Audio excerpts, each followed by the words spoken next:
All right, so welcome again, Sally and Jackie, to the Zoom room. We've already started our chat. So perhaps, if you don't mind, Sally, if you could just ask that question again, that'd be useful. Let me just. So you had a question about flow and full transfer of training. Yeah, I was wondering, I don't know, I asked you lots of questions. I can't remember where I started, but it was like, I was asking, how come people are not fully healthy with the Course in Miracles? Is it because they're not fully in flow yet? And then you mentioned full transfer of training, and I wanted to know what that was. Yeah, so a lot of the time, I think people may study the course, but they don't fully apply it to every aspect of their life. It's sort of their spiritual life, and they haven't applied it to every aspect of their life, to all their relationships, to their health. So often they'll have, these health issues because they haven't fully let go yet. And the mind training is necessary to help people to fully let go. And so that's what Yeshua calls full transfer of training in the course, which you asked about. So that's in the manual for teachers. Let me just copy this so I can find it. It's quite a long section. This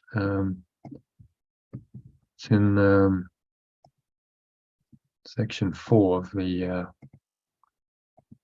manual for teachers. Okay, so let's find transfer. Yeah, transfer of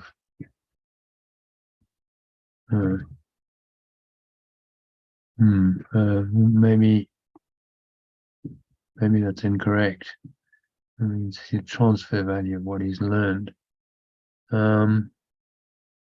Yeah. Okay. I'll try another search. It is sort of relevant, but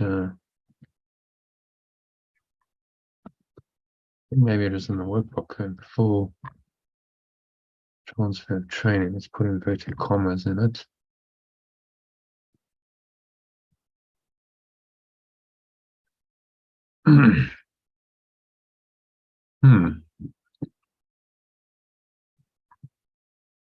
Doesn't look that. Full transfer of training. Yeah. Been helpful, even if you can't find it. It's already full been transfer of training. So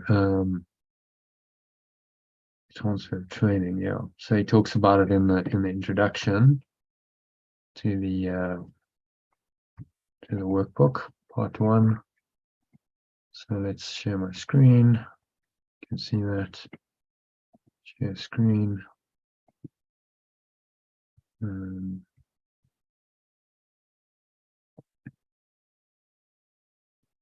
So this is introduction to the workbook, and he talks about transfer of training and true perception. Do you want to read that?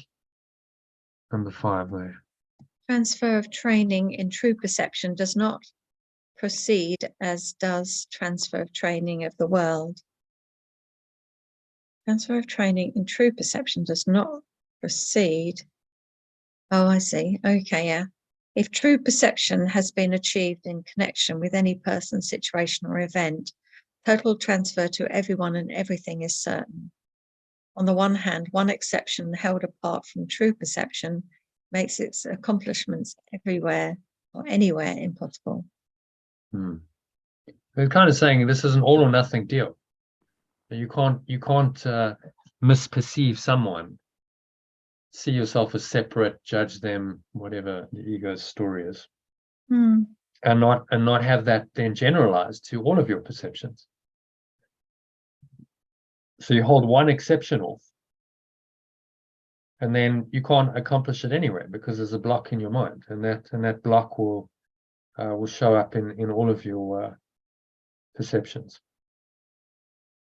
Remember, I said, there's that quote, well, if you can't forgive Hitler, you can't forgive at all.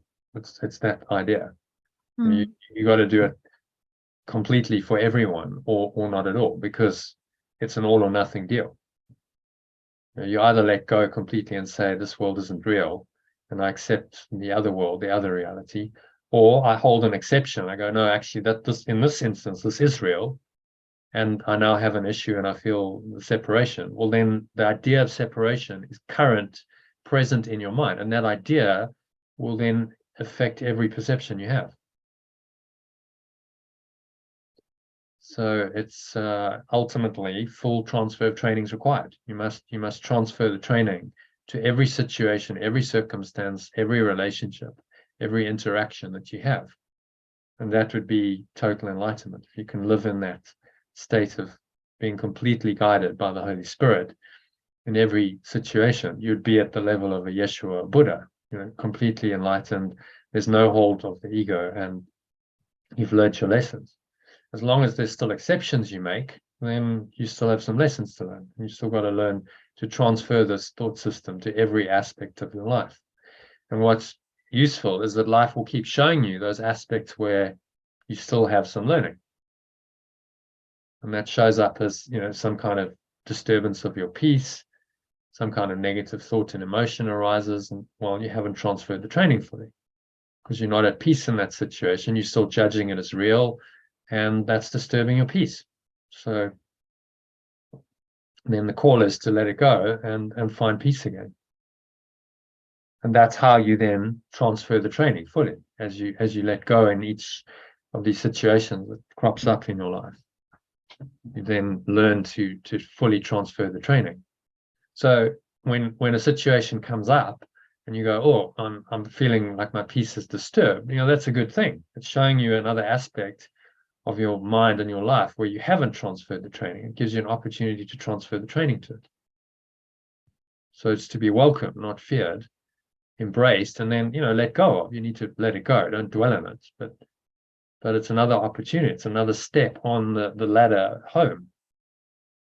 If you're in hell, it's this descent into hell and then climbing back up the ladder, and that happens situation by situation, event by event, circumstance by circumstance. I think we're so lucky, really, because I think because we have EAM and these other techniques for recognizing what the course talks about as the blocks to love's presence. I think when I first came across the course, I didn't even really understand what that meant. You can approach it from an intellectual point of view, but to actually really feel that shift out of your body and out of your energy. It becomes experiential. You feel the blocks and you identify them and you go, oh, that doesn't feel great. It's not good. I know I'm out of alignment here. Okay, so now the correction, that's the miracle. Okay, I'm going to let it go. I don't have to hold on to the block.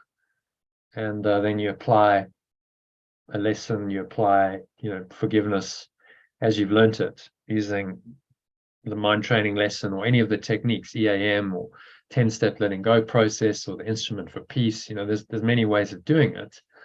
Or just inquiry, you go, who's suffering here? Who's the one who's feeling that? Actually, that one is illusory. That self is illusory. It's just a false self. It really doesn't feel good. Do I want to stay in that false self? Yeah. Or am I willing to let it go and find my true awareness that's now being obscured by it? And once you get good at it, you can start to apply that pretty quickly to any situation that crops up, and do the correction and find that higher awareness again. Pure formless awareness sort of arises again. And that will then be, full transfer of training. And that's your life then is your training ground. It's the school you're going through, and it presents you with the situations where you can now transfer the training, you can apply it. And as you do that, you undo the ego, because the ego is just made up of the attachments, mental and emotional attachments, that then play out in the dream, triggered by people, situations, circumstances, and events. So it's a brilliant course. I mean, you just got to say Yeshua's just nailed it. He's absolutely knows. He understands how life works, and he's given us a course that can very quickly and effectively undo the ego in each situation. And he says, if you keep doing that, then you can't fail to restore your mind to its true awareness, which is God. You only have to do this one thing, which is forgiveness or letting go of these blocks as they show up. And it's the hardest thing you'll ever do. I mean, given it's not an easy thing to learn, because it requires a completely different mindset. Everything you've learned up to this point has to be undone, because it taught you to get very attached to the world and to judge it as real. And now he's saying, no, none of that's true. It's actually all a lie. Everything you've been fed by the illusion is a lie. You're actually free in this awareness. You must let go of these lies the ego is telling you, and it goes so counter to our culture and human experience and everything we've learned in this world, that that's the challenge. This is completely the reverse of everything you've learned up to now, which is challenging for people. I think a lot of course students don't really fully understand the depth of what he's asking you to do. We don't when we start. He says things like, well, you must question every value that you've ever held, every belief you have. He's saying it, but it's like to actually do it is pretty radical. So, okay, every single belief I have, whatever that may be. I think I'm human, or I think I'm overweight, or I think I'm got a bad relationship, or I think whatever the thoughts are, arising. You question one, you say, no, these are just false beliefs. Everything's false. My entire human existence is false. The entire world, the world I operate in, the life I seem to have, all of it is a result of a false idea that I'm a separate self. And when you can realize that and apply it in your life to every situation, person, circumstance, and event that comes up, then that's full transfer training. Because you remain rooted in the self, and the self now, the Christ, is now responding for you. You're not doing it. It's doing it for you. It's a complete change of operating system. And the other the ego's operating system, because you spend so much time and energy on it, thinking those thoughts, feeling those emotions over and over, not just this lifetime. Who knows how many lifetimes, thousands maybe. It takes some undoing to get rid of it. And just when you think you've done it, it's like, oh, then it comes back, doesn't it? Oh, comes back, rears its head again. You experience that separation, you experience those emotions, you go, oh, that's not nice, not good. Okay, but at least I see it, I'm aware of it, and now I can correct it, which is what the miracle is. So it's a beautiful teaching. So let's just be aware of what's out of alignment and then correct it. It's very simple. There's no guilt, there's no judgment. Don't beat yourself up and go, I'm ashamed and like I'm so stupid and I can't get this. You just, okay, there it is again. Just correct it. That's the miracle right now. No drama, no fuss, let it go. And I now live in that state of being corrected or correcting. Sometimes it's a process. I've got to work through it, but I'm working through whatever it is. So you're either in peace or you're on your way to peace, always. You're never just lost in the illusion of dis-ease, distress, disturbance. You don't stay there long because you just recognize it's an error and you're willing to correct it.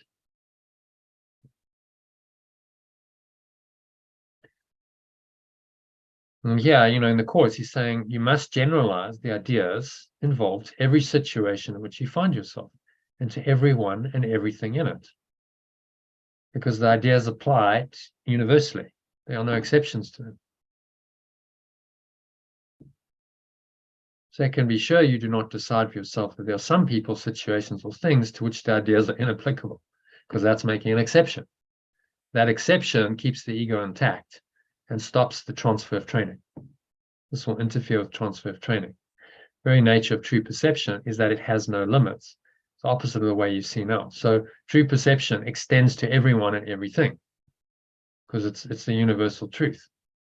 And we must learn to perceive everyone and everything, especially when we're tempted not to, in that way, because that's the miracle. You don't make exceptions. So it requires a very rigorous, you've got to be very rigorous and disciplined. It's like, okay, no exceptions. End of, no exceptions means no exceptions. Not one is allowed. Okay, so every time there's an exception, I do the correction to get rid of the exception and transfer the training. It's really simple, isn't it? But it takes sometimes a bit of time to get around it because we're so used to fudging it. The ego is always trying to fudge it and duck and dive and compromise, and this is just uncompromised. It's saying, no, there's no compromise. You must transfer it. You must apply these ideas to everyone and everything without exception. Otherwise, there's not full transfer of training, and you remain in the ego's thought system. And separation is still then a current belief that you're honoring. Okay, does that answer the question, Sally? It does, yeah. Thank you very much. Yeah. So just keep doing this practice and the course and the ongoing program, and through it you're transferring the training. It's a daily practice. And the flow state we talked about. I said, well, what is flow? Flow is just the state of being in a miraculous state of mind where you're corrected, you're peaceful, you're not resisting things. There's no negative. Flow is really the state where there's no negative thought and emotion that's blocking anything. There's no resistance. That's the flow state. So letting go, you let go to flow. You must let go of the blocks in order to access flow. Course in Miracles terms, that means you must forgive in order to have the miracle, experience the miracle. Same thing, just different language. Okay, so let's have a look at today's teaching then, shall we? So start another recording because that was a nice little clip that you could use. So let's go into today's lesson, and let's make that a bit bigger. Maybe. Okay, so Jackie, can you read the quote for us, please? Confusion of miracle impulses with physical impulses, the major perceptual distortion. Physical impulses are misdirected miracle impulses. All real pleasure comes from doing God's will. This is because not doing it is a denial of self. Denial of self results in illusions, while corrections of the error brings release from it. Do not deceive yourself into believing that you can relate in peace to God or to your brothers with anything external. So any thoughts on that?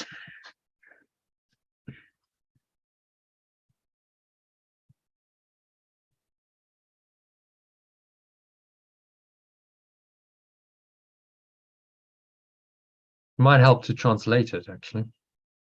Okay. All real pleasure comes from, how would you translate God's will? The will of pure formless awareness. Yeah, I think wills are necessary. It's just awareness from doing God's will, from following the guidance of pure formless awareness.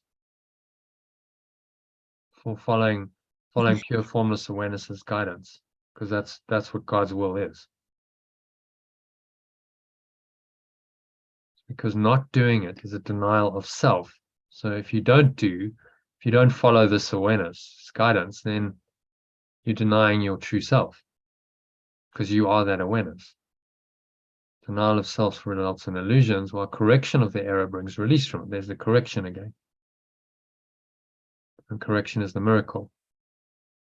Do not deceive yourself into believing that you can relate in peace to God. So this ultimate awareness, which is your own awareness, you cannot relate to that, or to your brothers, your companions, with anything external. It's only through your own inner awareness that you can relate, because that's what's real. So he's saying, let go of these distortions. You know, the miracle impulses are distorted by physical impulses.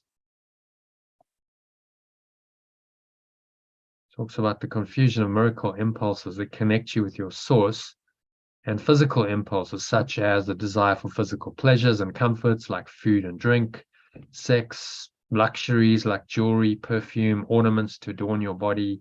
This will all be a desire for comfort, for pleasure. And, you know, largely that our world is dedicated to trying to meet these needs, apparent needs, that the ego mind has. And a large part of our activity, economic activity, is designed around meeting these apparent needs. Food and drink, huge industry. Sex, also a massive industry. Luxuries like jewelry, perfume, ornaments to adorn your body. You know, these are all, this is what we pursue in the world, and the world is set up to seemingly allow you to pursue and satisfy these desires, but they disconnect you from your source, because what you're saying is, I'm going to find happiness outside of me. My satisfaction lies in the external thing I'm seeking. Food, drink, sex, these are luxuries like jewelry, perfume, ornaments, anything external. I mean, it's just the list goes on and on. Is a false idol. It's a belief in something that's not true. It's an illusion, and now your separate self has latched onto that, attached itself to that, and said, I will be happier and in a better state when I have, you know, that. And it will pursue those things if it's addicted, attached. This is what addiction is. It'll just keep pursuing those things, seeking the happiness in these things, but never really finding it, because we all know addiction doesn't, you know, these physical pleasures don't last very long. You know, first glass of wine's nice, then the second one's not as great. By the fifth one, you know, it's diminishing marginal returns, and then the next day you wake up and you've got a hangover and you don't feel great. And then, you know, if you try that formula again, it's a road to suffering. You're causing suffering for yourself. It's not helping you. So it disconnects you from, you know, the inner being, your source, because you're now looking somewhere else for satisfaction. So it strengthens your separate self. It wants you to believe the body and the material world are your identity and ultimate reality. Do you see that? The separate self must believe you're a body. It must also believe in the material world that the body operates in, and all the stuff and the things and the seeming other bodies and events and circumstances and material possessions and all of that the material world offers, because that gives the belief in separation reality, all of it. And universally, you know, we see spiritual teachings and modern scientific research supports what, you know, spiritual teachers have been teaching for thousands of years. So there's a famous grant study undertaken at Harvard University over about 80 years. They started in the 1940s to answer the question, well, what makes people consistently happy? That was the question of the study. And they took some Harvard graduates and they followed them for their entire life. And then they also did, as part of the study, another socioeconomic group who weren't as privileged or wealthy, and they studied them as well. And over 80 years, and, you know, research costing $20 million, they realized there are two primary factors that lead to happiness and lasting life satisfaction. Number one, the warmth of relationships throughout your life. Okay, so love, genuine, unconditional love. And number two, coping with the challenges of life in a way that does not push love away. So you don't push it away because inevitably challenges happen, but you don't react from a point of separation. You actually react in a way that allows love back in. So that's number one is love, and number two is forgiveness or letting go, because that's how you can react and cope with the challenges without pushing love away. You let go of the obstacles and you embrace the love that lies beneath them. So the research is just saying exactly what A Course in Miracles is saying. Love, a genuine love, and that's why there's such a focus on holy relationships in the Course, because that kind of love is what's going to fulfill you, and it's going to help you learn who you are. It's going to help you through your relationships to learn to accept the love that you really are. And then forgiveness, the challenges that inevitably come up, the blocks to the awareness of love's presence that so often enter into our minds and our lives. Well, you don't react in a separative way in your separate self. You let those go and you embrace love again. So you're not pushing love away. So, the research is backing up what this course is saying. And that's over 80 years and hundreds of different subjects. They found this, and the psychiatrist summed it up very simply by just saying, happiness is love. Full stop. That's it. Happiness is love. The whole research, everything points to one simple conclusion, 5-word conclusion: happiness is love. It's not a special love. It's actually a divine unconditional love. The warmth, genuine warmth of relationships throughout life. Where there's, and these were long-term, people who had longer-term relationships, with partners and family, and they lived in that for many years. They saw that was what made them happy, and things like career goals and success. And there were some very successful people who they studied in Harvard. I think John F. Kennedy was one of them. He was one of the test group. So he became president. I think there was another guy who became a senator. There were lawyers, doctors, people who became top of their profession. And they saw that it wasn't really career success that made them happy. It was actually the warmth of their relationships. And if people, had the career success, but they didn't have that, then they were universally unhappy. And they also found, interestingly, that alcohol was a major factor in unhappiness. So if people misused alcohol and they abused it, that was a significant negative to their happiness. It didn't bring happiness at all. It was the opposite, because it's a false idol. I'm seeking something in the substance rather than in love.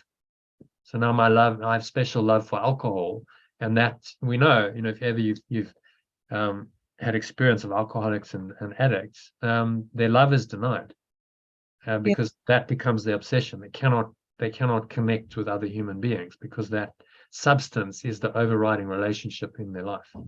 And so there's no openness to genuine love and connection, because you have to be selfless. You have to let go of your own desire to do that.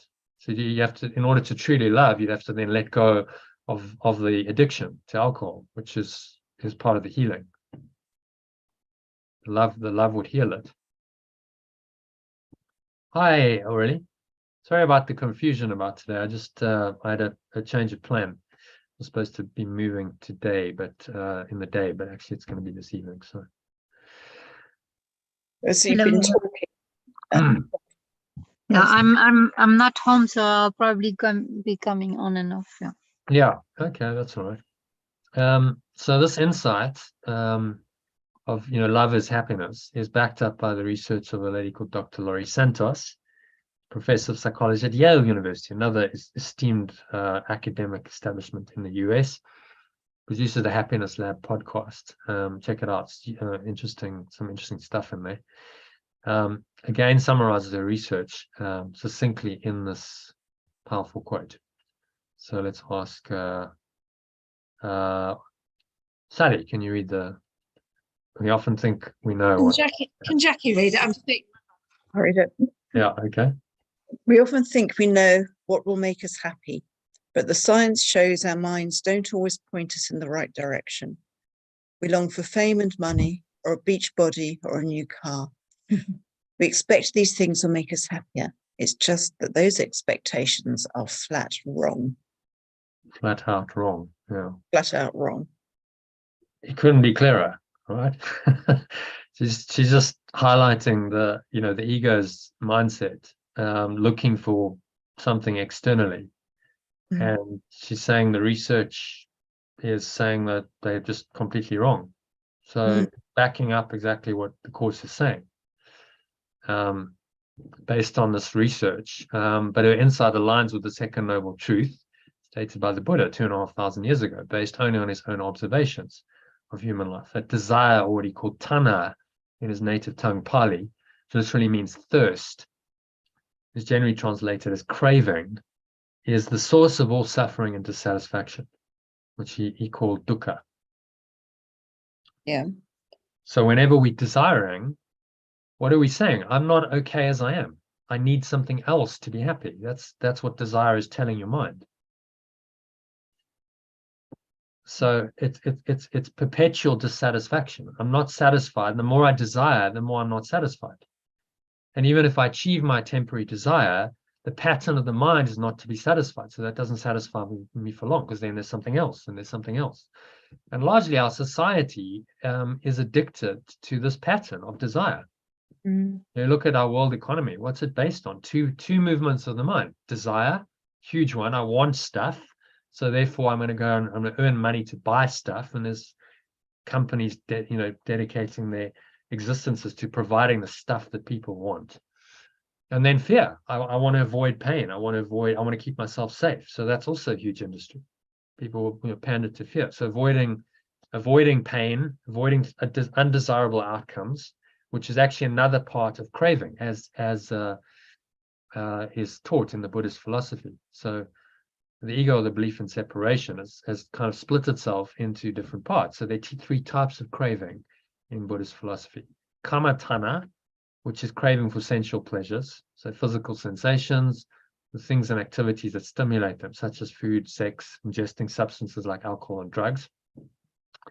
Then there's bhava tanha, which is craving for being. So wanting to be something you're not already on the level of form, such as being rich, famous, beautiful, or successful. So I'm not okay as I am, but I crave to be something more than I am. And we see that in the desire of most celebrities. The reason they become celebrities is because they have a desire to be something more than the ordinary person they were.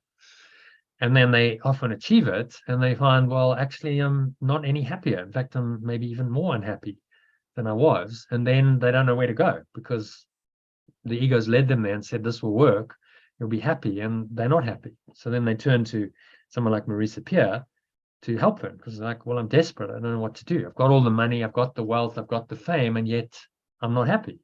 Well, what's the deal? Well, it's because that's a demonstration that any form of craving to be something more is not going to help you. It's not going to make you happy.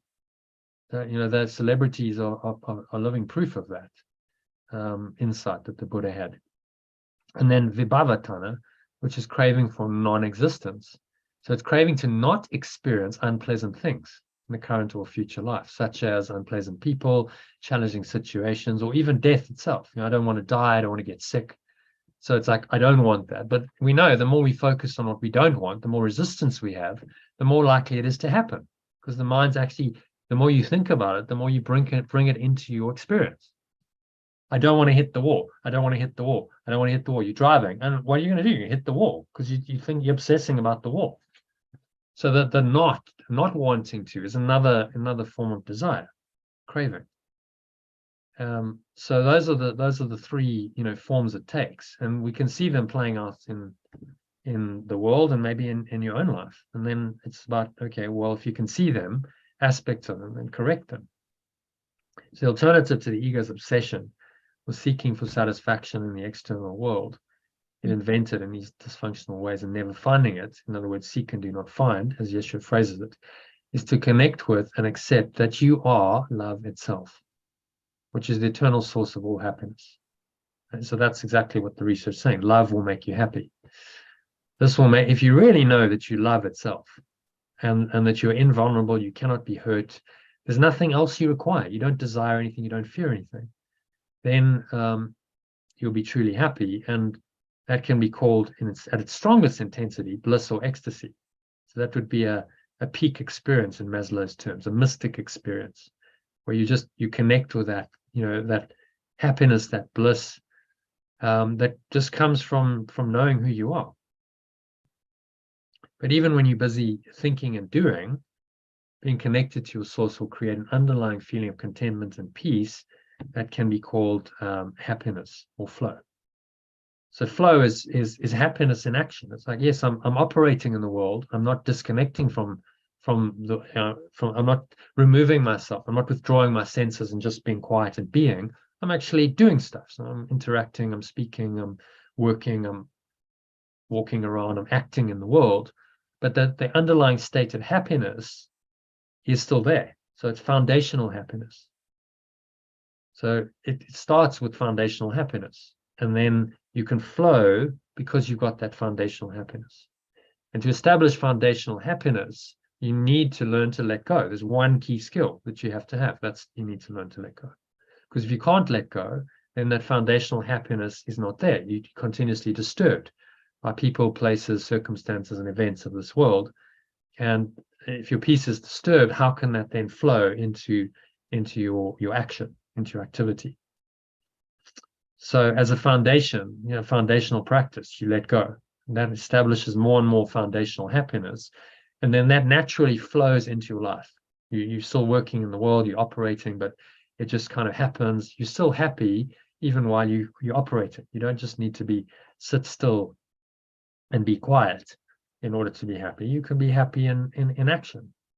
And that's why he's called it A Course in Miracles, because he's saying, actually, I know the lives that you lead, and I know it's really not realistic to expect you to just withdraw from the world and just sit and be, which is, it's an approach. In the Eastern teachings, a lot of them do that. It's not really that functional and practical in the world that you've set up as a Westerner. So rather, let's take another approach. Let's give you A Course in Miracles or A Course in Flow, which is going to help you to apply this in action. Yes, you'll have time out and you're going to do your meditations and practice periods, but largely it's about applying it in your daily life while you're operating in the world. He's saying there's a benefit to that, because actually by doing that, you get the lessons that you need to get in order to let go more. If you remove yourself from the world and all the challenges it offers, then you don't get the lessons. So that path of sitting in contemplation for years and years is not necessarily, in fact, he says it's not the quickest way to do it, because you're not getting the challenges that then give rise to the ego in your mind, which then you can learn from and you can forgive or let go. So actually our modern world, as crazy as it is really helpful in awakening, because it's going to give you the challenges. If you were sitting as a Buddhist monk or something in silence, you wouldn't have the challenge that you're facing now, would you?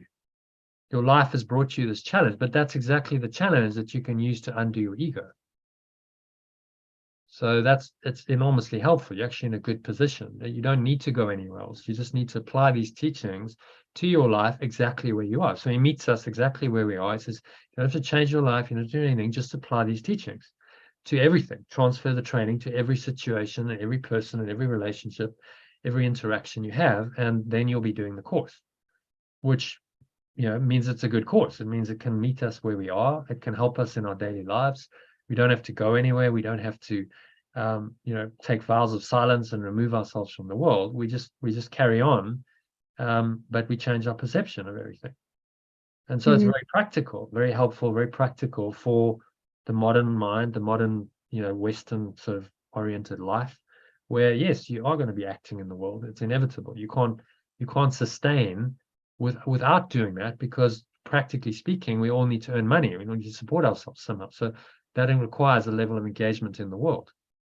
In the East, that when people went out of it and they just sat in meditation, there's a system there. They have a system of ashrams and temples and monasteries and so on, where there is a financial system that will support you. They would get donations from the community, so you could plug into that. You could do that, and you wouldn't starve. You'd actually be quite comfortable. I've seen that at the Buddhist temple in Wimbledon. Local people still bring stuff to the monks, and other people can come by and so it's a system of donations where they get supported, so they can live and they can practice. And So that's okay. That's one system. Yes, you're saying, well, that's not your system in the West. I know that, and it's probably not going to work en masse.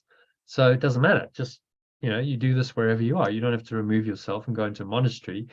Do it in your families, in your relationships. Do it in your work life. And the lessons you get are really helpful and valuable in your awakening.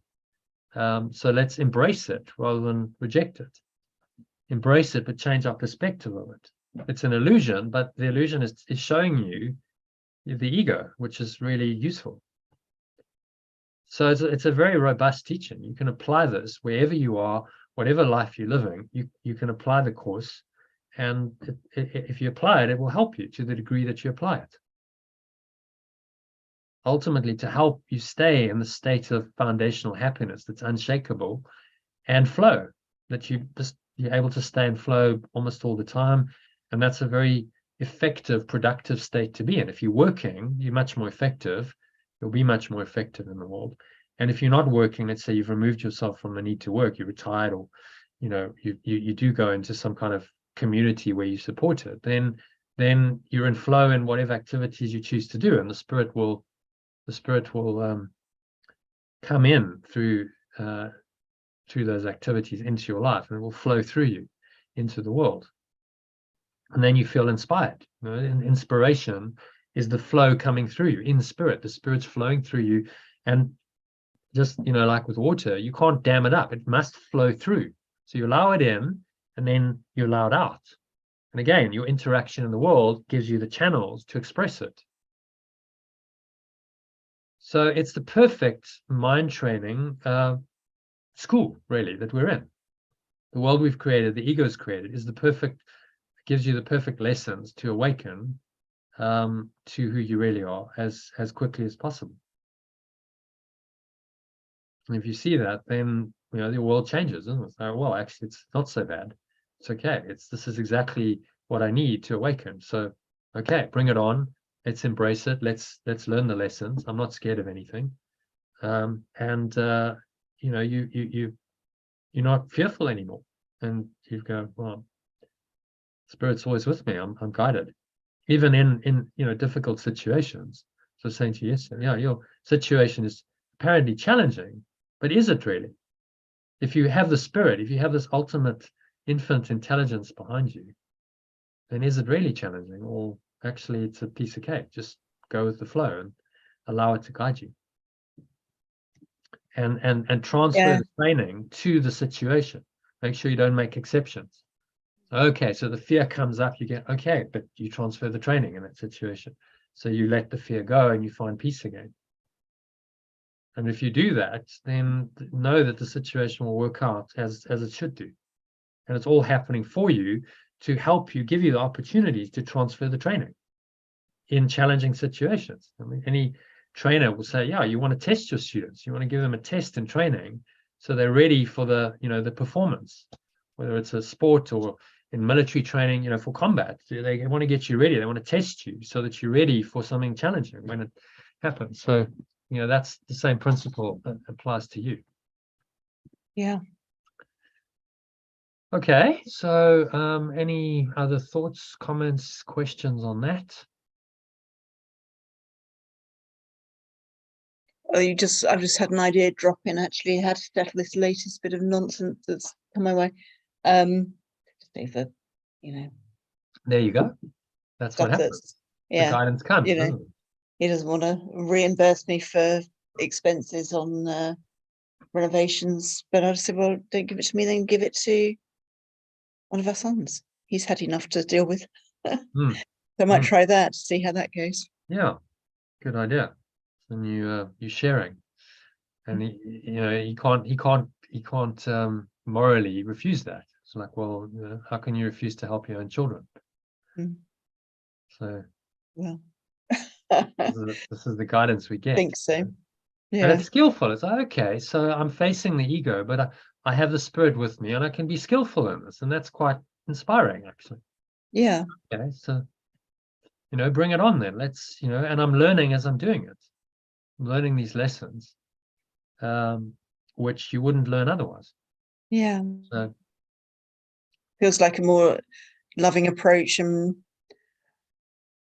you know, I will still be out of pocket, but I don't care really. It's not about the money, it's about the so yeah, it just seems like a loving way to do it. Yeah, there you go. So then you get the guidance from the spirit in that particular situation to do something, to make a proposal, and then you send the email and you let it go and say, okay, well, I've done what I'm called to do, so you know the outcome is now it's up to spirit, and then you know it'll flow forward accordingly. Whereas if you responded in the ego, you wouldn't think of that, and then you go, well, I want to fight him. You know, it's like I want to be right, or I want to fight him. You get entangled in the fight, in the duality of it, all the resistance, the unhappiness that it causes you, and you know, then you're listening to the ego, which is going to try and bring more of that into your life. So, okay, great, we got on that. So let's get on another one and another one. And before you know it, you're just in misery. It's just a absolutely nightmare. I mean, I couldn't see a way through it, because if I gave in to him, he just comes, as I've done every time I give in, he comes out with more stuff.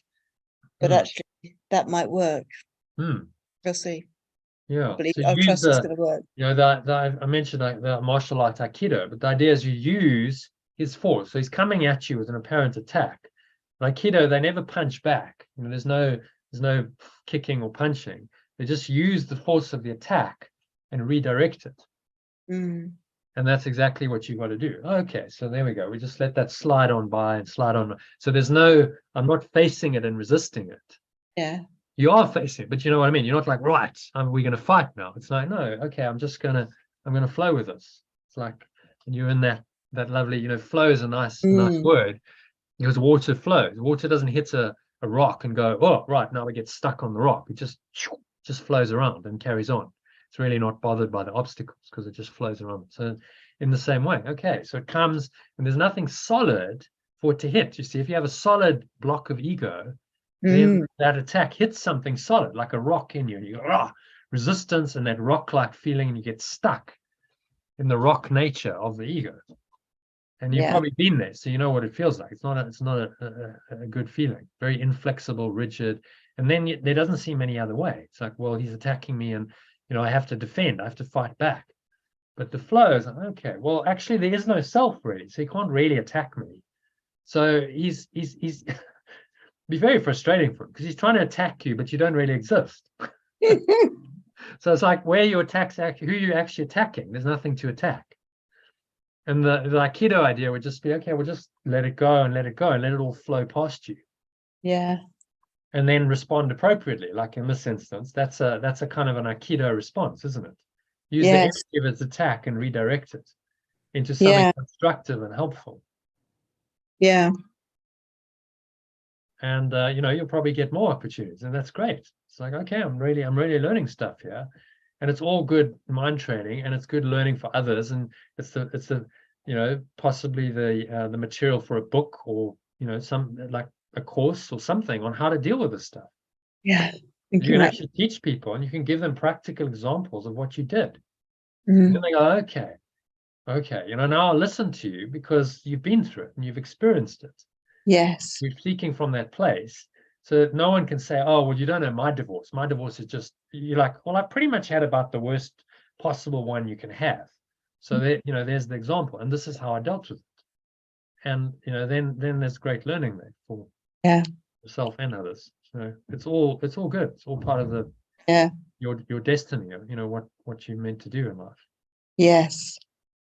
And that's quite inspiring. So okay, it's unfolding, you know, moment by moment, day by day, and look at how spirits helped you, you know, to come to where you are and stay with Sally. I mean, that's just divine intervention, perfect, because you're getting exactly what you need to be able to deal with the situation effectively. Yeah, and extraordinarily, Sally's put me in touch with a woman in the States who supports women who've fallen foul of the family law scenario, going through divorce. So she supports them emotionally and with legal direction. That feels like that's all part of the path. So we'll see where that leads to. Yeah, exactly. Yeah, who knows? Maybe you could have a synergy with her You never know, business partnership, all kinds of things can happen if you're open to the flow. Yeah. You just take the next step. That's the thing with flow. You don't look ahead and go, well, it could be that, and start making plans. Like, okay, well, that's what arising now. So, okay, that feels right. You check it, feels peaceful, feels like it's in flow. Okay, then you take the action and you flow forward with it. And then the next step unfolds, and the next one. And then, slowly but surely, it's like your life is changing. Yeah. Decision by decision, situation by situation. And then the flow starts happening. You go, I don't really even remember what it felt like to be so stuck and blocked anymore, because I'm just flowing. And it's just decision by decision that you've done that. And that's a transformation. Every decision is a miracle, changing your mind, and then each miracle changes your life situation by degrees. One miracle leads to another, leads to another. And that's the interlocking chain of At-One-Month that he talks about, which then brings you ultimately to your perfect enlightenment. Yeah. And it will help other people as well. So you then are part of the collective whole, which is then benefited by your experience. Yeah. So it's amazing, miraculous, and there's nothing to be fearful of. It's all good. No, it all feels very good. Yeah. He has shifted. Right. So next time you get an email, you don't need to respond with fear. You can go, okay, great, this is the next unfolding lesson. This is what's needed for the flow to happen. You need those situations to come in order for you to learn the lessons for the next step in the flow process to unfold. So okay, this is the next step. You just don't judge it through your ego, see, which is the mantra. You got to let go of that initial temptation to judging. Oh, this is terrible, this is bad, I'm going to be threatened, this is a threat to my well-being, my health and well-being, my life. Fight or flight response. It's overcoming that and saying, no. Actually, this is all perfect in its imperfection. This is a lesson. It's all part of the flow, and I'm waiting for the miracle. Great, another opportunity for a miracle. Just landed in my inbox. Perfect. But you see, it's a totally different mindset. Yeah. No resistance anymore. You just accept it and you flow with it. Whatever shows up is then what's meant to show up. Yeah. So you become very flexible, very fluid, quite easygoing. There's none of that rigidity that characterizes the ego. Ego is very rigid, very stuck, very inflexible. It can't really make any plans other than its conditioned program. It can't think outside the box at all. Yeah. Because it is the box. The ego is the box. That we'll do some of those kinds of perceptual mind training exercises in the first week of the course. So like, okay, start freeing your mind from the box that you think you're in. And then opening to, well, who knows what could happen? There's all kinds of possibilities and solutions if you don't block them and just allow them. So it goes way beyond conscious manifestation, because you don't know. You can't possibly know of all of those options in your conscious mind. So much more powerful to just let go and say, okay, well, I don't know, but bring whatever's for my highest good, bring it. And you direct my life accordingly. And even if it doesn't look like it's for my highest good, I understand that it is, because things don't always, it's not always what it seems to be. All that glitters is not gold, and all that is gold does not glitter. It's like that from Tolkien, great line. Because the illusion is that it seems to be not, but actually the gold often lies in the challenges that you face. Yeah. Okay, so that's the teaching. Shall we have a look at the lesson then and do a meditation on it? So where are we? 360. Lesson 360. So we almost finished the year. Wow, it's like we're into the last 5 lessons tomorrow. Wow. Oh, amazing! And then we're going to do 3 of those, and then on Saturday I'm going to send the start of the course. It's the prep work for the course. So we've got 3 days of the program left, which is quite a milestone, really. It's been a marathon for me. It's like, wow, content creation, but it's almost done. So, and then next year, most of it's done. So life becomes a bit easier. Okay, so let's read the original and alternative. Sally, can you read first? Peace be to me, the Holy Son of God. Peace to my brother, who is one with me. Let all the world be blessed with peace through us. Peace be to me, the wholly aware extension of perfect love. Peace to my companion, who is one with me. Let the whole world be blessed with peace through us. Yeah, it's a lovely one. Yeah, so just asking us to go into peace ourselves and then extend the blessing. And that's part of flow. You know, you don't keep it to yourself, you bless everyone with it. Because in the giving you receive, that's part of the flow. So yeah, I give, I receive it, and I let it come through me and I extend it. Now that flow is happening through me and I feel it, I experience it more than if I just keep it to myself. So, yeah, definitely. Peace to my companion who is one with me. So we want peace for everyone. And it's just that willingness to give peace to everyone, no matter what they've seemingly said or done, they still want peace. Yeah. Hitler wanted peace, actually, ultimately, underneath all of that craziness, the ego's insanity, he wanted peace. Everyone does. You know, the most evil person is just the most confused, lost person. They've just forgotten their peace and they don't know how to access it, and then the ego's guiding them and they're using all kinds of inappropriate means to try and find some kind of happiness and peace, which are not going to work. So they're actually just totally confused and lost. But you would want peace for them because they are of God. You know, their mind is the same as yours, and ultimately that's all that everyone really wants: peace and happiness and love and joy, an experience where you just feel, no, I'm okay, everything's all right. And it goes for everything, doesn't it? We want peace with everything. Hmm. So all the little problems in life, we try and solve it often on the physical layer, but we just want peace, don't we? Peace with everything. So this is taking it to another level and saying you can't solve the significant problems you face at the level that you created them. As Einstein said, you must go beyond that level, and that beyond that level is the domain of peace. Right? So pure formless awareness is perfectly peaceful. That's its nature. That's what you experience when you're in that awareness.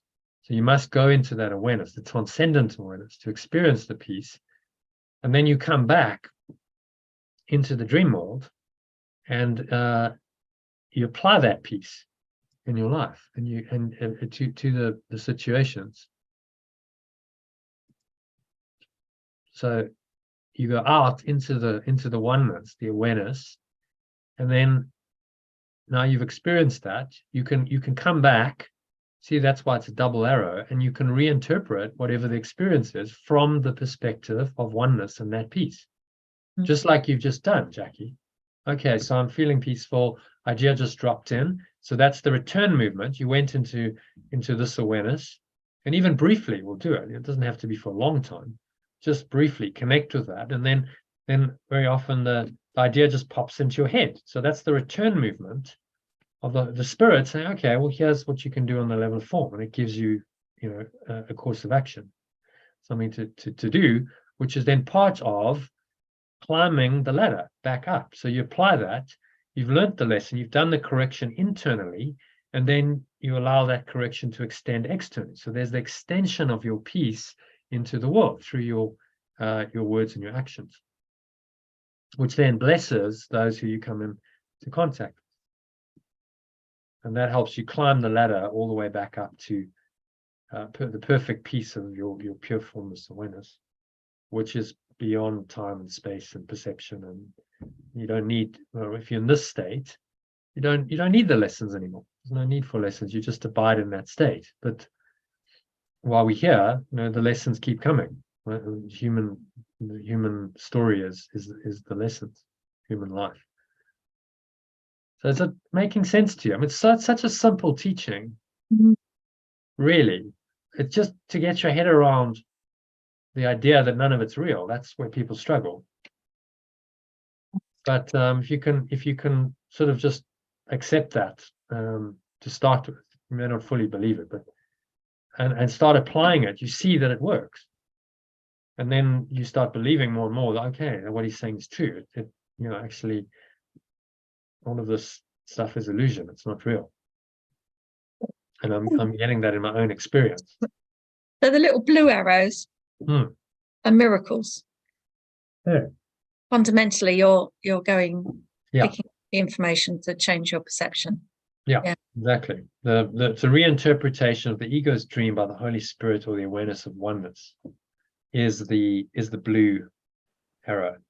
And it's got arrows on either end because it signifies you go the one way.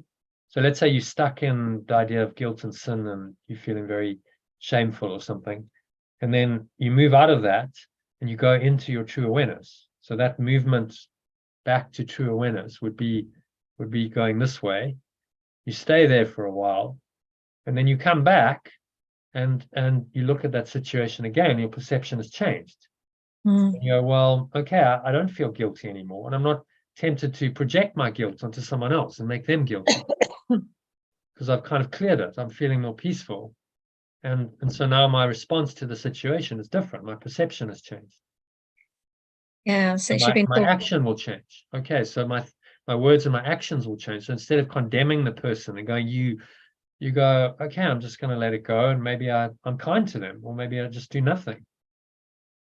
See, so it profoundly influences the experiences you have in your life. Whether if you do this arrow, this two-way movement, that profoundly influences your words and your actions. So different self is now responding for you. Well, that's just made sense for something for me. So somebody was asking me this morning how I lost all my extra weight, and I told them my experience, but it didn't really make sense until you just said what you said, that I actually got to a place of peace and acceptance, and then the weight came off. But when I told people that, they didn't get it because I didn't get it. Because I was just like, well, I remember just getting into that place. I'd let go of all my resistant beliefs, and then the weight came off, and they'd say, oh, but you changed your diet. And I go, no, but it wasn't changing the diet that made me lose the weight. It was, it's a byproduct of how I was feeling. I was feeling at peace and accepting. So I didn't need to lose weight at that point because I was so accepting and peaceful of it. But I couldn't understand why people didn't get me when I was talking about it. It's so obvious now. I didn't get it. That's why. I get it. Most people, they don't get it because they're looking for to the level of form for the solution. Oh, well, you lost weight, so you must have changed your diet, because that's causation on the level of form, isn't it? Yeah. And that's what the ego's trained us to believe. Cause and effect in form. That's the only thing there is. This is going to causation on the level of mind, saying, no, maybe you overate, and so that's why that seemingly that's the cause. Eating too much bad food, rich food, but actually the real cause is the lack of peace in you, the lack of self-acceptance. You weren't comfortable with yourself, so then that's what causes you to overeat and eat those incorrect foods. So the real cause is in the mind, and therefore the answer is in the mind. That's really all the Course in Miracles is saying. It's saying this domain. If you look at integral model again, this domain of the intentional, individual, interior domain, that's your thoughts, your emotions, beliefs, values. This is where the healing happens. It doesn't happen externally. It only happens in the mind. And then the external aspect of the miracle may be, okay, you lost the weight. And you see that as an observed outcome, a performance outcome, observed behaviors. So there's an integral link between these. The arrow, see, the arrow would be an arrow here. You're going from the level of form, you've got an existing perception of it, and then you go within and you access this inner world and you change your mind there. So there's a transformation that happens, and then it goes back the other way and it changes behavior and your words and your actions and behavior and observed outcomes. And that's then the external aspect of the miracle. But the internal aspect is the critical part. If that doesn't happen, then the miracle doesn't happen. It's always about an internal shift. That's why it says, seek not to change the world, external world, but seek to change your mind about the world. Which means you must change your mind about yourself, because the world is your self-concept. See, your perception of the world is your self-concept. So you must change your self-concept, then you change your mind about yourself and the world, and then the world changes accordingly. Now your thoughts and your words and your actions will change, and that affects profoundly your behavior and other people's behavior and the outcomes that come out of your internal shift. And then that feeds back again into your individual interior. You go, oh, that worked. That was good. So that's a confirmation that change that I made was a good change, that it's in the right direction. And yes, I want to keep going in that direction. And that's necessary in order to keep you on track. The miracle is the sign, external aspect of the miracle is the sign that you're on track. Yes, keep going, heaven ahead, you're on the right track, there's a signpost, and keep going in the same direction. Love that, heaven ahead. Heaven ahead, yeah, 5 miles, keep going, you're doing well, basically. It's saying you're doing well, you're on track. And the miracles are necessary in this world on the level of form to show you that. Otherwise, you'd probably lose faith. And you go, well, it's not working. Nothing's changed. But when you start to see these miracles flowing, the synchronicities, the miracles, you go, I can't doubt it anymore. It's working. I can see it. I can experience it firsthand. Then this all makes sense to you. And you go, yeah, wow, actually, wow, I just did a little change there, a little correction, and look at what happened. Well, what if I do more of it? What if I keep going on that track? What's possible? And then you realize there's no order of difficulty. There's no limits in what's possible, because you're dealing with something that's infinite and eternal. It goes beyond all the boundaries of what the egos define as possible or not possible. And if that doesn't inspire you, then nothing will.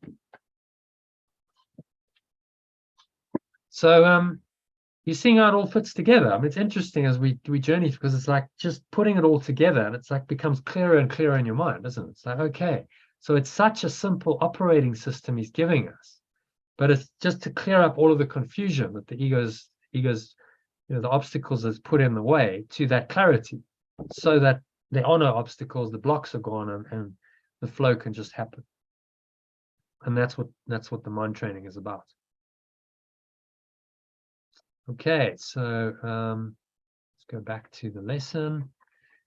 So let's ask Aurélie, can you read for us, or is it too small on your phone? I can increase the text size if you like. Yeah, it's too small on my phone. Okay, I can make it bigger, so I'll make it 150%. It's funny you were talking about the desires and cravings, and my mom is busy craving and for shopping, buying whatever she doesn't need. Right, yeah. But it's good because I can join in while she's doing all that. Yeah. And just love her anyway, because she doesn't. I do. Yeah. She's having fun and she's happy. That's the most important. Yeah. She's happy doing what she's doing. Mm. Okay, so yeah, can you read? Father, it is your peace that I would give, receiving it of you. Okay, and then read the alternative down below. My source, it is your peace that I want to give as I receive it from you. I am your son forever, just as you created me. For the great rays remain forever still and undisturbed within me. Yeah, an alternative.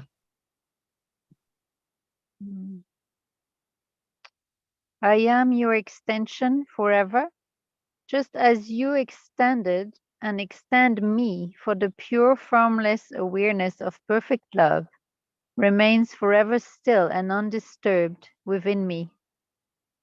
So the great rays, I think we've had this question before. They're like the emanations of source. Right? So great rays connect you with source. It's really just the same awareness that's now present in you. And he uses it maybe half a dozen times in the course, and there's 6 or 7 references to it. But just so you don't get confused, it's just the same awareness. It's the pure formless awareness of perfect love. It remains forever still and undisturbed within you. The great rays is just another pointer to it, which may or may not be helpful. It could be very confusing. Some people, didn't you ask me about it, Jackie? What does this great rays thing mean? And it's like, well, it's just another pointer to the same reality. So use it if it helps you, but if it doesn't, then it doesn't really matter. It's just another pointer. There are no great rays, actually. That's just a symbol in words that he's using to point us to the ultimate truth, which is beyond words and symbols.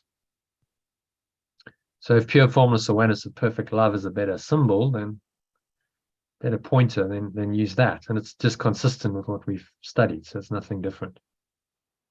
Because someone could go, oh, great rays. No, what's that? I'm confused now. I don't know what that is. But if you read it in context, you can see he's saying, the great rays are extending from the source. So you are the sun, you are a great ray, a great emanation of the source. In other words, you are that. In truth, you are that. There's no, even at the highest level, there's no emanation. It's just, that's what it is. You are that, it is you. And you're completely that. The idea of extension, emanation, all of that is concepts in time and space, words that come from time and space. It can be helpful to connect you with it. If you feel totally disconnected, maybe you can't just go, oh, I'm one with that, because you've disconnected from it. It's too much. You can say, okay, well, I'm an extension of that. Or I'm like a great ray, and then the idea of sun, the sun analogy. Okay, well, I can kind of get that there's a source of all this light and heat and energy, and I'm like a ray of sunshine. That's an emanation of the source. Okay, I can kind of accept that. I can't accept that I'm the sun and just the sun yet. So the rays, that idea will connect you maybe with the ultimate source, the ultimate realization to come in time, which is maybe why he uses the term. Okay, so is that clear? Yeah, and the sun is showing its rays right now, the great rays. There you go. Well, there you go. As we spoke about it. It revealed itself. Yeah. Well, as we speak. There's a little miracle for you. Yeah. That's often how it happens. All the time. Yeah, yeah. So let's ask Jackie to read the next one. Number 3 and number 4, please. I would reach to them in silence and in certainty. Not sure if you can. Where did I? There we go. Number 3. Yeah, I would reach to them in silence and in certainty. Hang on, we've lost you. Are you Okay. coming back?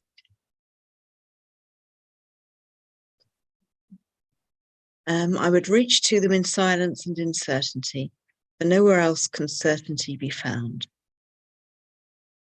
I choose to reach to it in silence and certainty, for nowhere else can certainty be found. Peace be to me and peace to all the world. Peace to me and peace to the whole world. Yeah, so any thoughts on those two? Choose to reach to it in silence and certainty. Nowhere else can certainty be found. Yeah, I mean, it's it's the silence. It's when the egoic mind stops and you have complete certainty and trust that that connection with pure formless awareness of perfect love, what it's all about. Yeah, exactly. And we only find it within our minds. So people, want world peace. You only find it from inner peace. There's the paradox of the angry pacifist. Gets really angry about people who just messing the world up and going to war. No, we want to, or an anti-war protest, this kind of thing. It's ridiculous because you're not peaceful yourself. So how can you expect to spread peace then, if you're actually in the same energy as what you're opposing? Which is why, kind of any kind of demonstration, especially if it's violent, is completely counterproductive, because you're not spreading the peace that only comes from within. Silence and the certainty, you connect with that. Mother Teresa was once asked, well, would she join an anti-war rally? And she thought about it, and she said no, but if there's a peace gathering, then I'll be there. It's different, isn't it? It's like, okay, I'll be where peace is, but I'm not anti-war, because anti-war makes war real, and you're in resistance, you're in the duality. Whereas peace is beyond illusions, beyond the war, and beyond any duality. And it lies within you, in silence and certainty. Nowhere else can certainty be found. Right? So it's saying you can't find certainty in the external world. You look and you can seek and you can try and you can use the ego as a means. People go and they pursue all kinds of things, money and jobs and special relationships to find certainty, and they never find it, because nothing here is certain. It's by definition impermanent. That was the key insight again of the Buddha. It's impermanent. Anicca, called it. It's impermanent. Everything changes all the time. So there's no certainty here, because it's always changing, moment by moment. So don't look to an illusion for certainty. You're never going to find it. That's what Yeshua is saying. That's what the Buddha said as well. Look within, find a peace within your own mind, which is undisturbable, which doesn't change. It's completely independent of illusions, and then apply that certainty and that peace in your daily life, in the interactions with the world. That's the the reverse arrow that we talked about. That's why it's a double-edged arrow. Okay, so I find the peace. I go in here.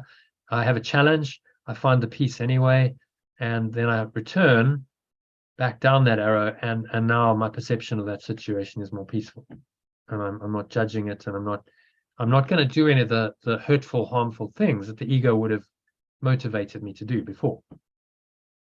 I'm going to approach it very differently, and then the outcome on the level of form changes, because I've changed my mind, changed my behavior, changed my words, changed my actions.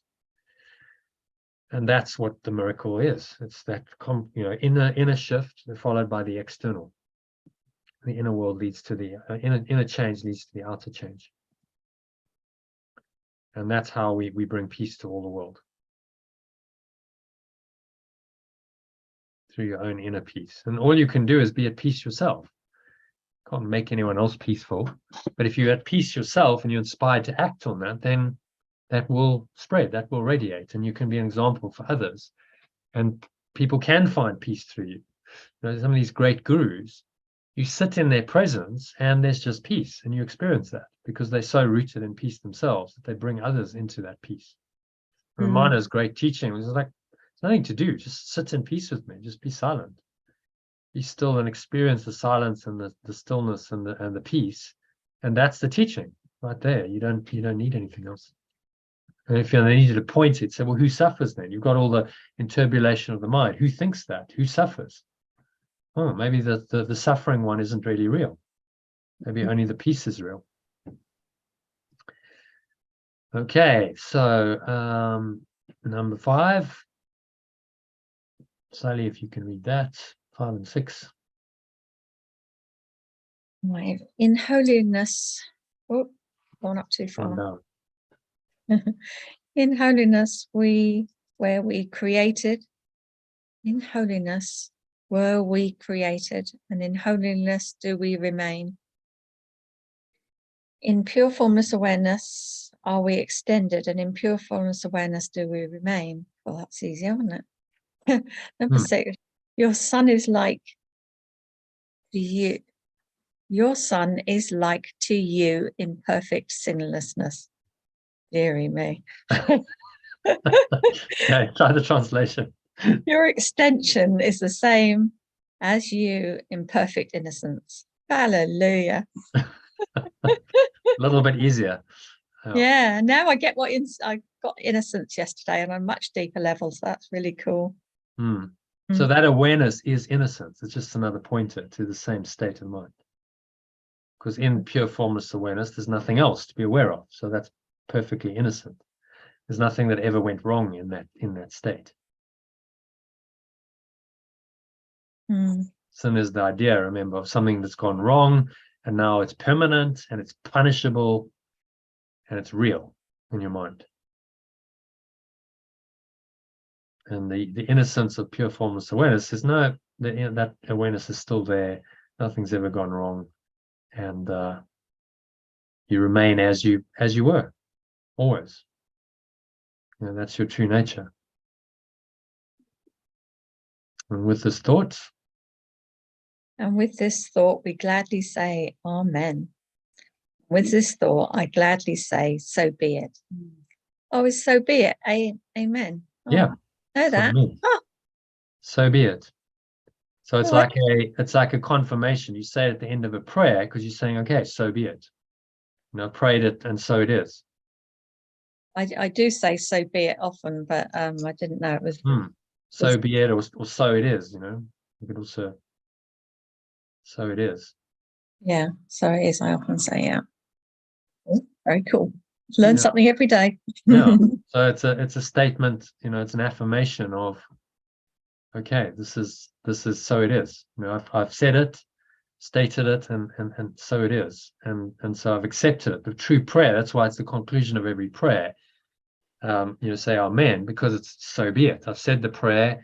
My intention is stated, and so be it. That's now my state, my reality. That's what I believe in. But you can also say it is done because we don't know what it means. So it is done.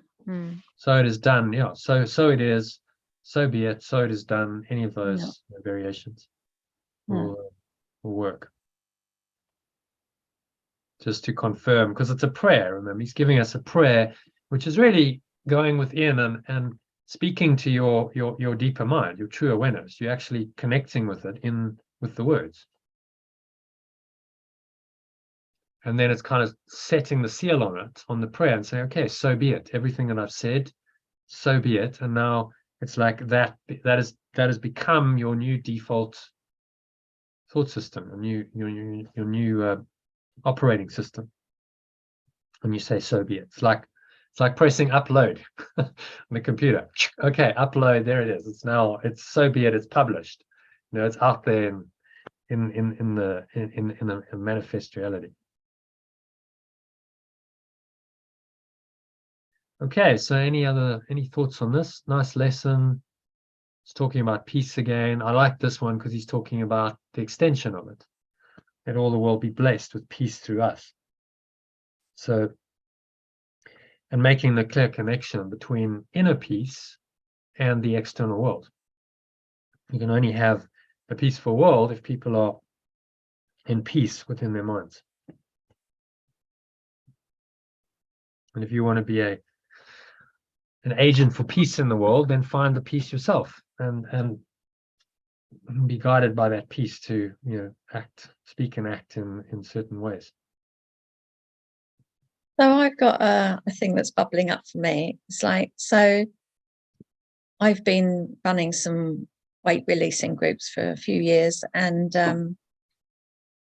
it's how to everybody. I don't even know where to come in on the conversation.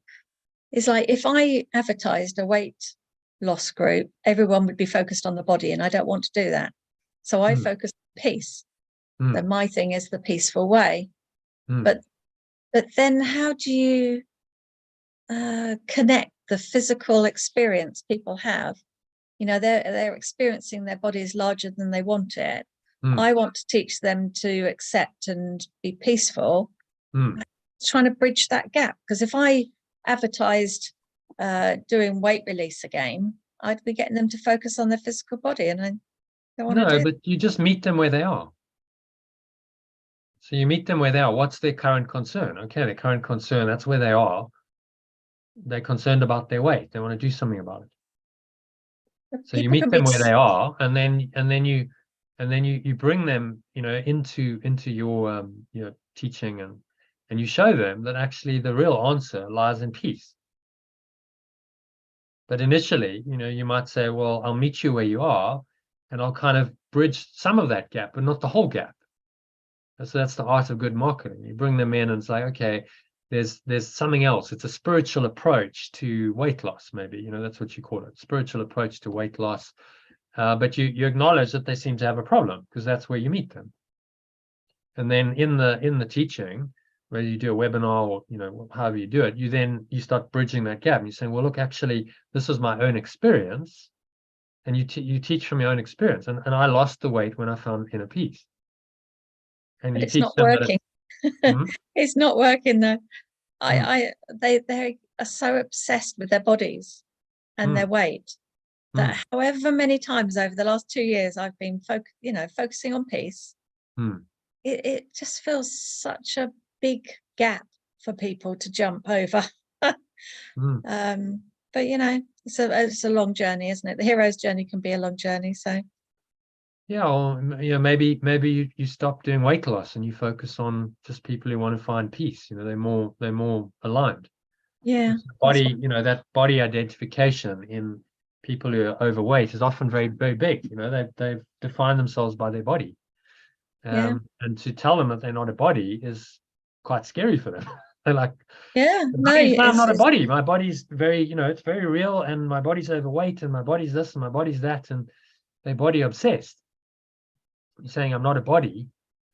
That's very scary, because they've so identified with it. Then what am I if I'm not a body? There's obviously a journey you could take them on if they're willing to go on it.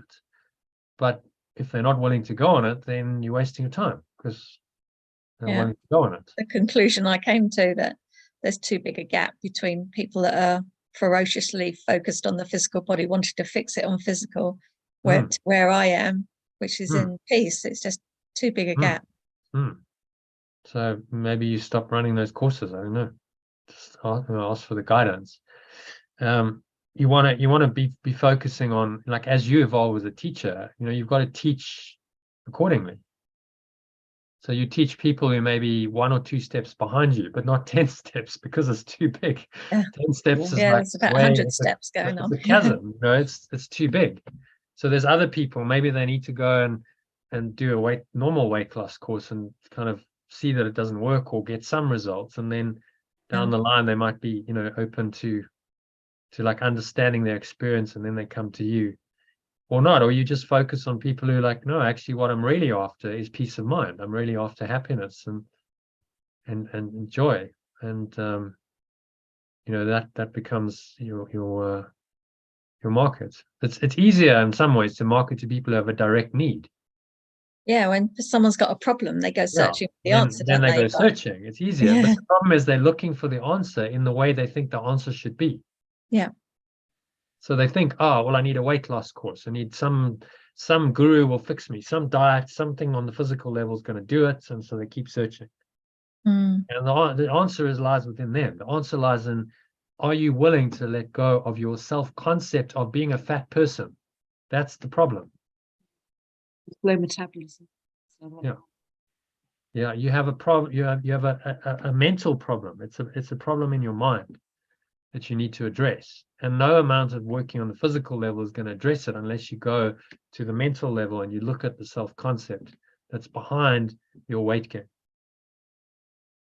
So you can do that, then you can heal. If you're not willing to do that, then you're wasting my time. Maybe you just say that, look, if you're not willing to do this, it's not ready for you, then this isn't the course for you. Go somewhere else and try and find some help on the physical level. But I teach you, and you might find half of them leave, but the rest that stay, then they open to they're open to the true transformation. And you'd rather work with a smaller group who, and teach them authentically than not, because you have to be authentic in your teaching. You can't not teach the truth, can you? It's like once you know it, you can't not teach it. No, there's hundreds of people want to lose weight, but we've got a small group that are interested in freedom and peace. Which is because the ego is seeking for some solution on the level of form in the body. Oh, when I lose weight, then I'll be happier. Really? Is that really true? You have to question these assumptions. Is it really true?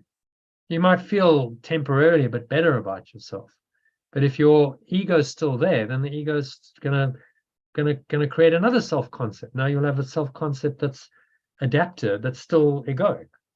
Because it'll just go with you. Oh, okay, now you're a thin person, but now it'll get to focus somewhere else. Now you have a problem with something else in your life, your relationships.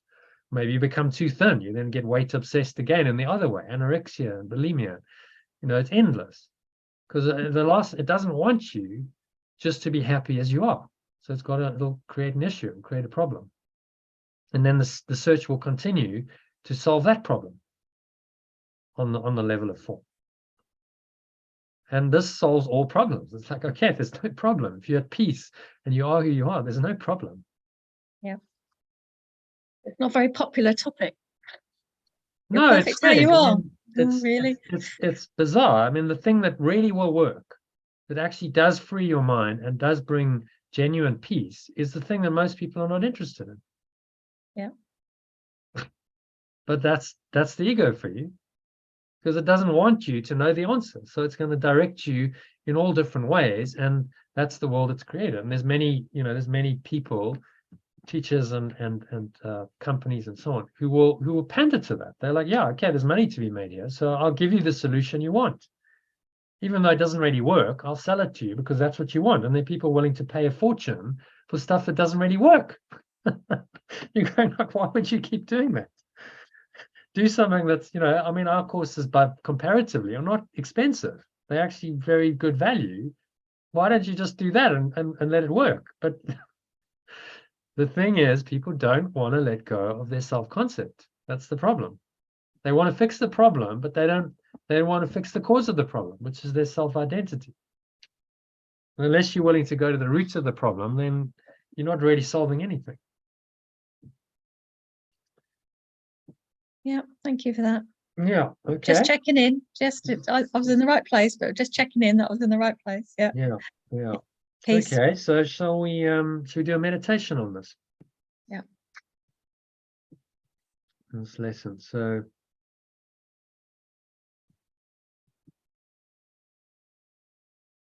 just making yourself comfortable.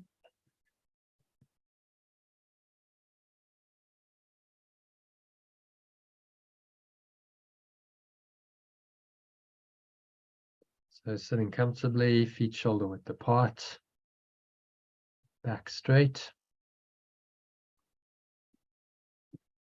Cup your hands in your lap, close your eyes. And start off by taking a nice deep breath in through the nose. So breathing in, noticing how the stomach rises and the chest rises. And the subtle flow of air in through the nostrils. Clench your sphincter muscle. It's the muscle used to contract the flow of urine or squeeze the last drops out. Locks the energy in. Draws the energy up the spine to your heart center. Put one hand on your heart. Connect with your heart space. Breathing into that heart energy. Draw the energy up with the breath into the crown of your head, pausing at the top of the inhale. Smile.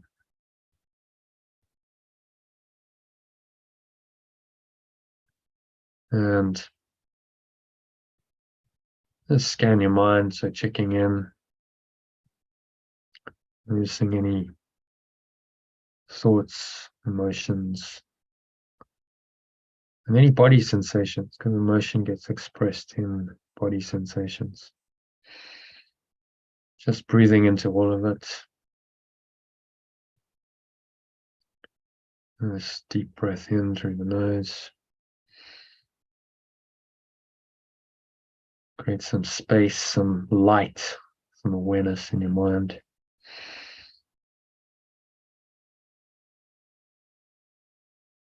And just bring to mind today's lesson. So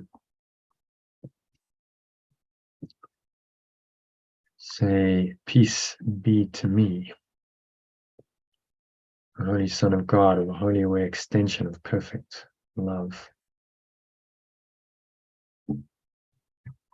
And peace to my brother or companion who is one with me. And all the world be blessed with peace through us. The whole world be blessed with peace through us. When you exhale,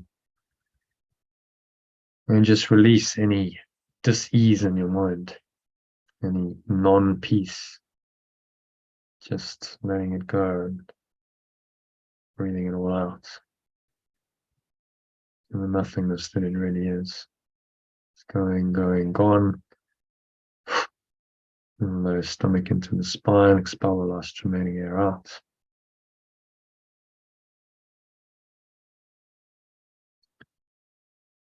And just rest in this deep peace and stillness.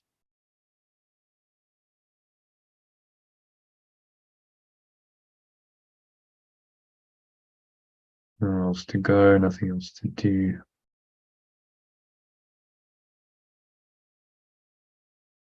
Nothing else to think about.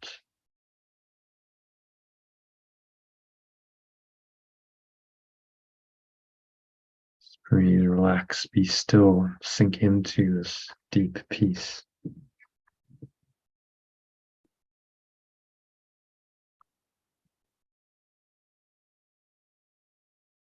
Breathing in and out through your nose, observing the breath, subtle sensations of the breath,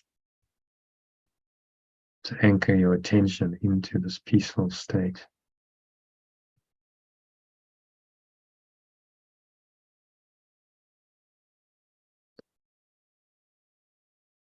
And now listen to these words, just let them drop into the stillness and the silence.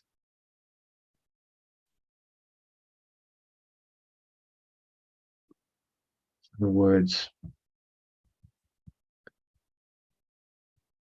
commentary to this lesson. Father, it is your peace that I would give, receiving it of you. Alternatively, my source, it is your peace that I want to give as I receive it from you. So breathe that peace in, breathe it into every pore of your body, every cell, every muscle,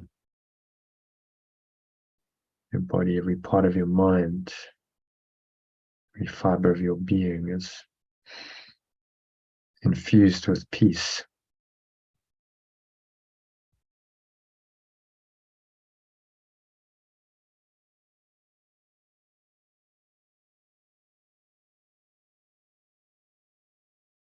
Say, I am your son or your extension. Forever just as you created me. Forever just as you extended and extend me. For the pure formless awareness of perfect love remains forever still and undisturbed within me.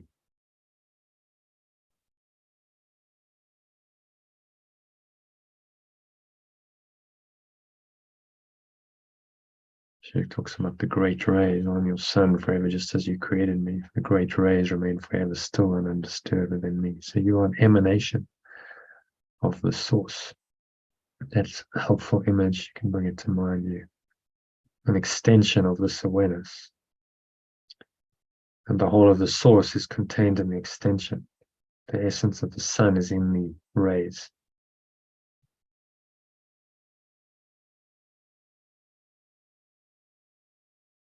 You are the extension of pure formless awareness of perfect love. Perfect love's extension, pure formless awareness, is your natural state. And in that state, you experience peace. It's inevitable. Say, I would reach to them in silence and in certainty. These rays, I choose to reach to pure formless awareness of perfect love in my own awareness, in the silence and the certainty of my true being. For nowhere else can certainty be found. So we will never find certainty in the external world. It is impermanent, shifting, changing always. How can you find certainty in something that's changing moment by moment? There is no certainty in what changes, so what changes must be an illusion. So reality is what doesn't change. Forever changeless, undisturbed and undisturbable. This is where certainty lies. This is where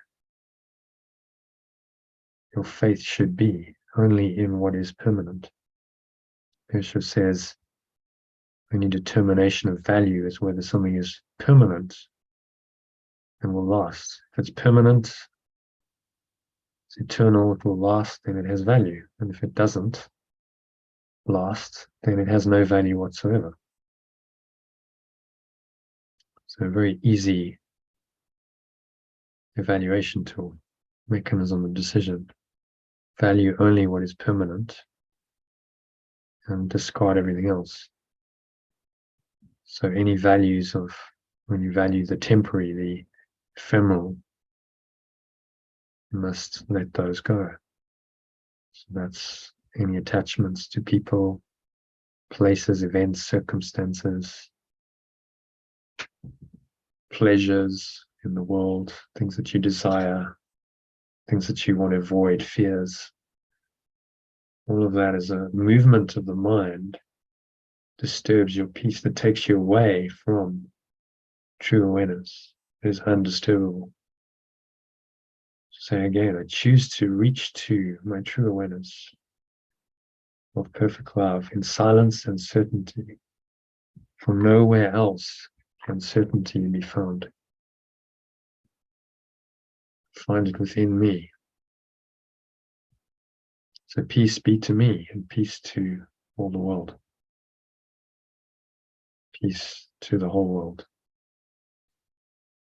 Beauty of peace is it's not a limited quality. So don't lose it when you give it away, you gain it. As you give it, you receive more of it, you experience more of it. And so do other people.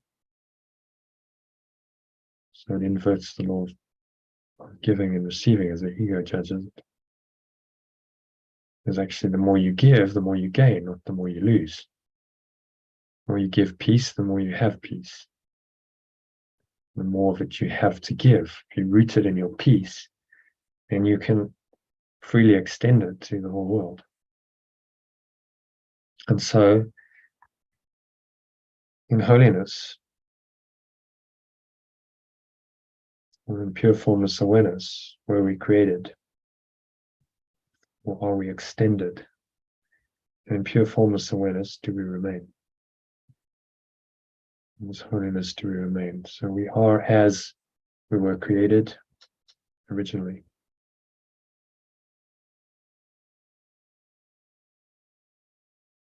Our extension is the same as you in perfect innocence.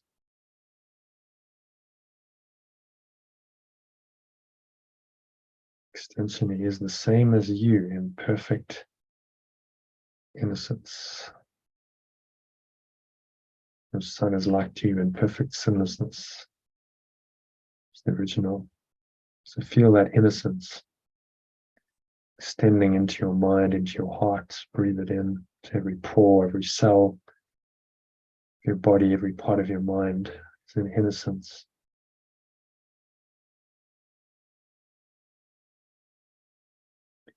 And with this thought,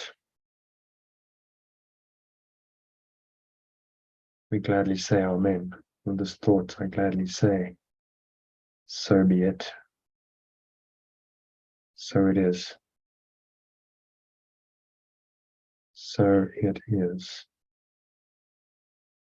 And you confirm that.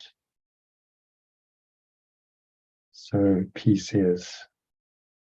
It's a prayer of gratitude. It's saying peace is already there. Not asking for something, not desiring something. You're accepting that it's there. So just accept that it's there. Deeply, fully, wholly, and completely for the next couple of minutes in your own experience. Any place you can accept it as in your own mind, your own experience. So allow the peace to arise, allow the peace to be there to fill your mind, to occupy.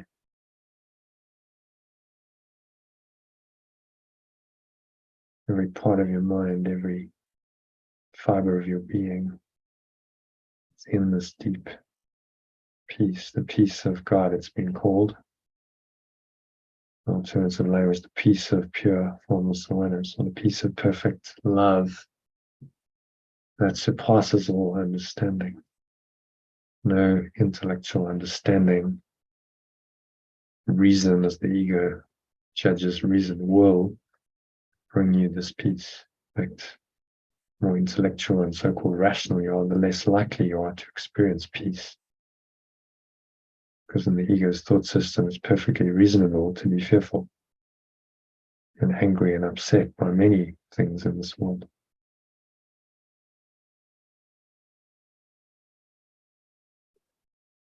So just sinking inwards, the peace, into the peace that you are.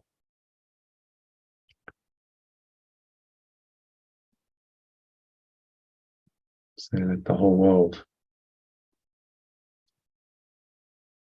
be blessed with peace through me. Peace be to me, the holy aware extension of perfect love. Peace to my companion, all my brothers.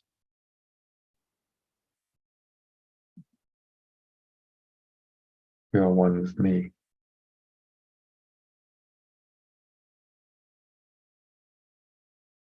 Peace to everyone else through me. So have a sense of extending your peace. Feel it deeply and then you extend it to the whole world. Imagine that peace radiating out from you to the people in the room, in the house, in the suburb, the immediate location, the city or the town, and then further afield to the entire county and entire country.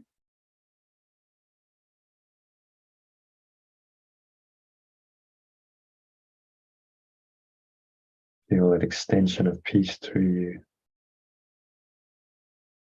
So you're blessing all the world which is in your mind with peace. And rest in this peace for the next couple of minutes of deep silence. Nowhere else to go, nothing else to do, nothing else to think about, just be at peace. Extend that peace naturally to all the world. Every living creature, every sentient being is in the peace with you. Right now, for the next couple of minutes of deep silence, just be at peace.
And if any thoughts come in to seemingly disturb this deep peace, just observe them.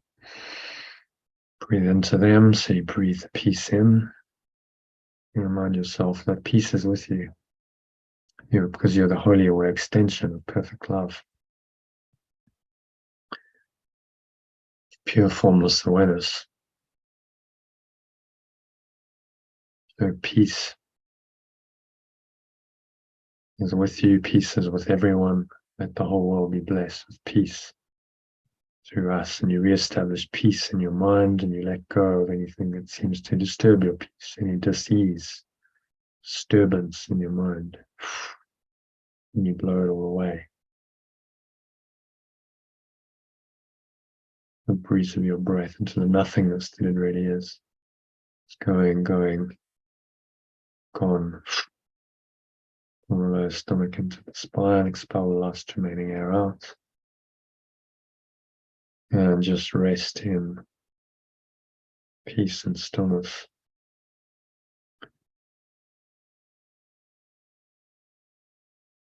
For a few moments.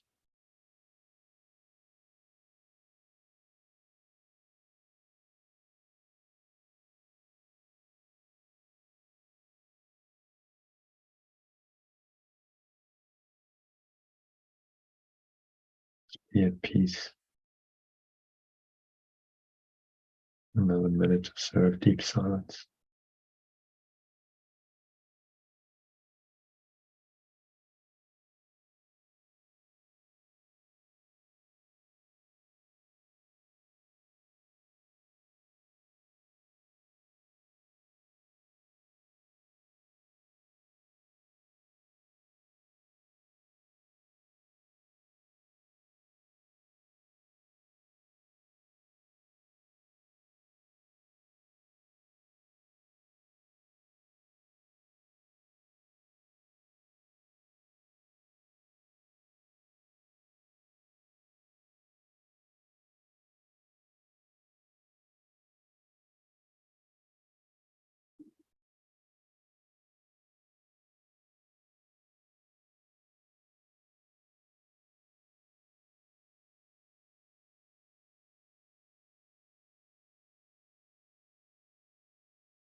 And so just gently coming back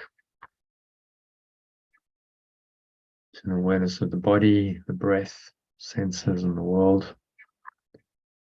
And on the count of 3, you're going to open your eyes. So 1, just breathing in, noticing how the stomach rises and the chest rises, subtle flow of air in through the nostrils. Pause at the top of the inhale, smile, scan your mind again. Notice any disturbing thoughts, any non-peace, any dis-ease in your mind.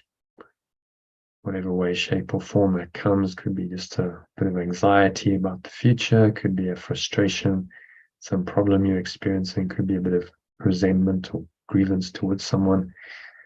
Just observe that, breathe it all in.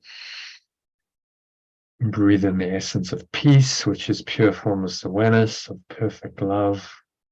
Peace is a natural consequence of pure formless awareness. Perfect love being in that awareness. You breathe it all in. Just infuse every pore, every cell, every muscle, every part of your body, every part of your mind, every fiber of your being in the peace that you are, immersed in this peace. And you let go of any disturbance to it because it's simply not true, it's not real. It's like a cloud just passing by. So blow it away, help it on its way, the breeze of your breath. Exhale, blowing it all away into the nothingness that it really is. Going, gone. Pull the lower stomach into the spine, expel the last remaining air out.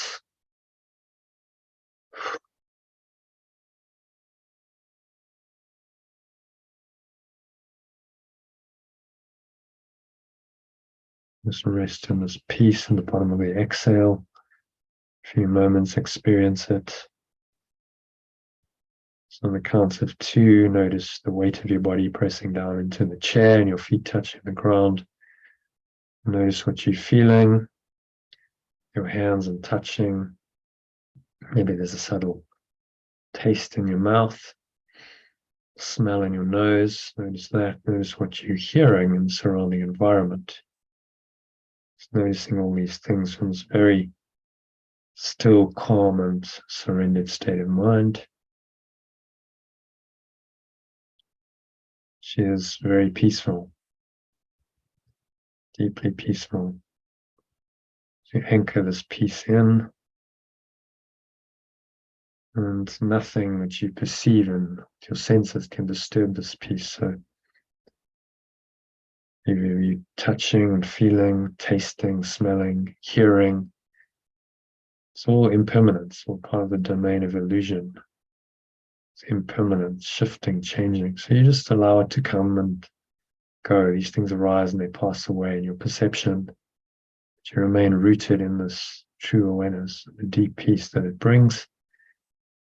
So it is said, so it is done. And on the count of 3,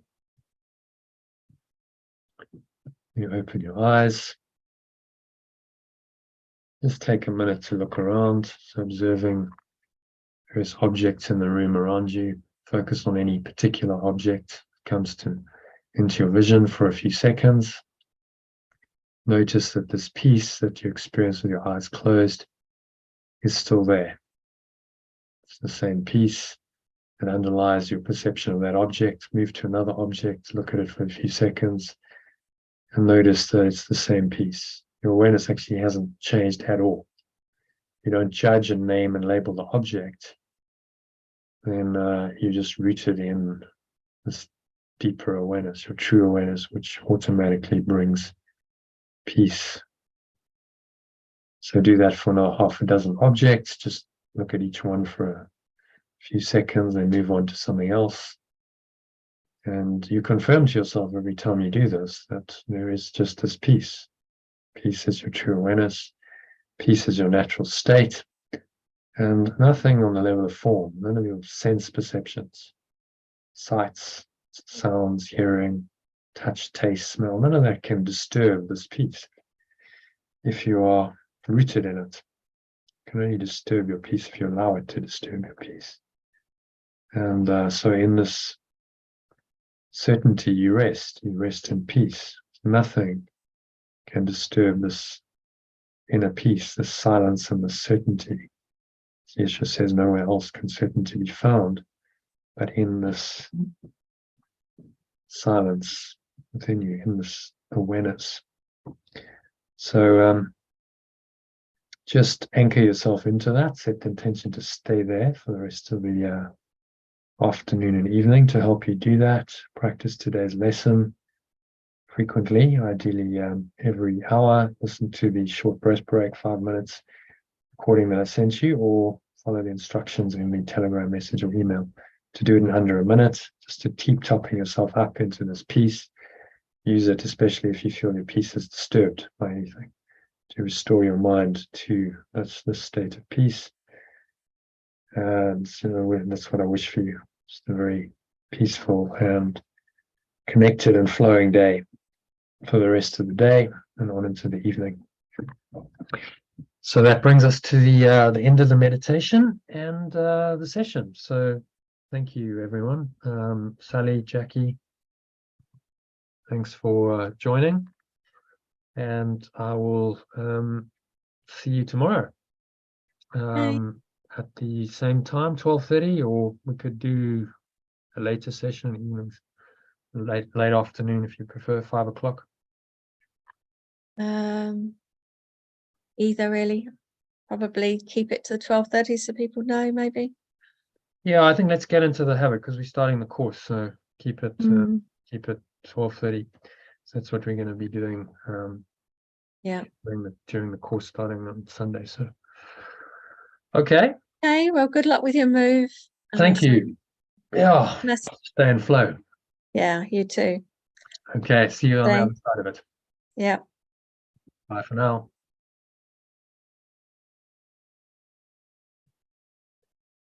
So thanks everyone for joining, and good session. Namaste. This means the peaceful self in me acknowledges and honors that same